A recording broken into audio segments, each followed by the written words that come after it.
You would not believe how freaking excited I am.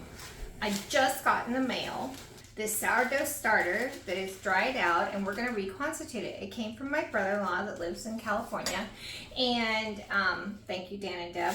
They had given me some back when my mother passed away about 5 years ago.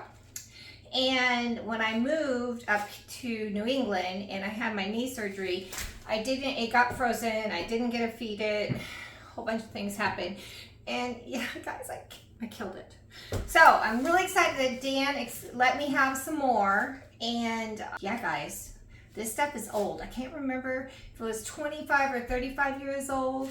And I think it came from Italy. It's really awesome. I love it. So let's get this going. Let's get this on the show on the road. So first of all, we're going to put our thing on our scale here. And it's really important that you use unbleached flour. So we're going to make something which is basically what you feed once a week, you feed your sourdough starter. I store mine in a jar, I rinsed it out, and with a sealed lid, and I keep it in the refrigerator. I do not keep mine on the counter because it's easier to keep in the refrigerator. Once a week, you just have to discard or make something with it, and then you don't have to do anything with it for a week. So I am now committed to taking care of my baby, sourdough baby. So we're going to put some in here. We need 150 grams of flour. And that needs to be unbleached flour, not bleached flour, not regular flour. So we're going to get this in here. I may not have, wait, it said 150 grams. I'm just getting happy, guys. I'm up to 500 grams. I'm not paying attention. I'm just talking away to you. Okay, take a little out, a little more. There, we have 150 grams right there.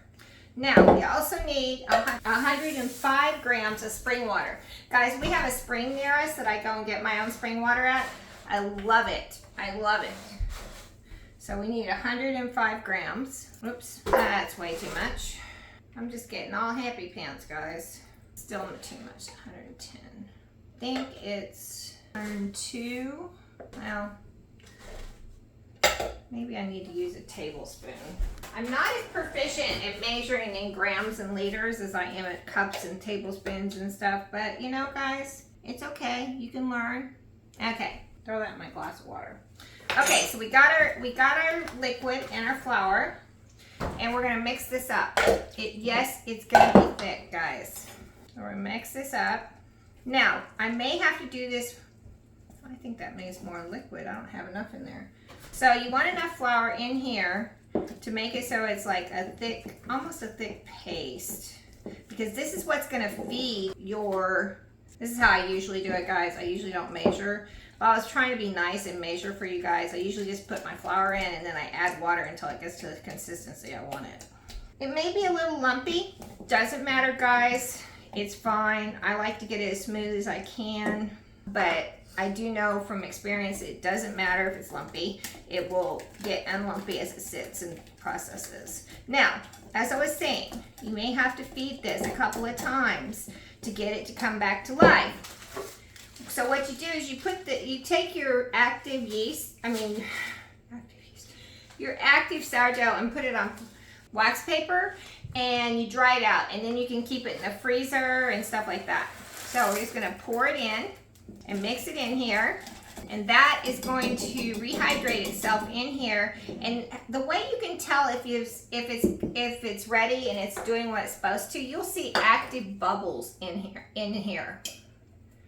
So that's how you can tell if your sourdough starter is working correctly, because there will be bubbles and it'll be kind of foamy. Sometimes it'll foam on top when it's really active right after you feed it. So that is another way to tell.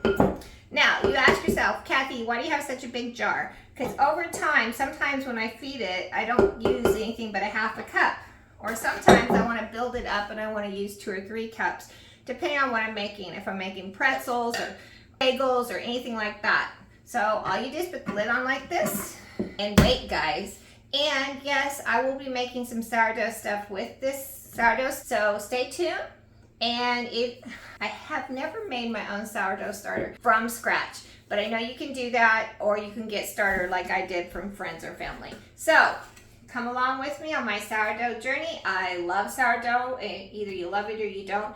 And I love it. See you guys later.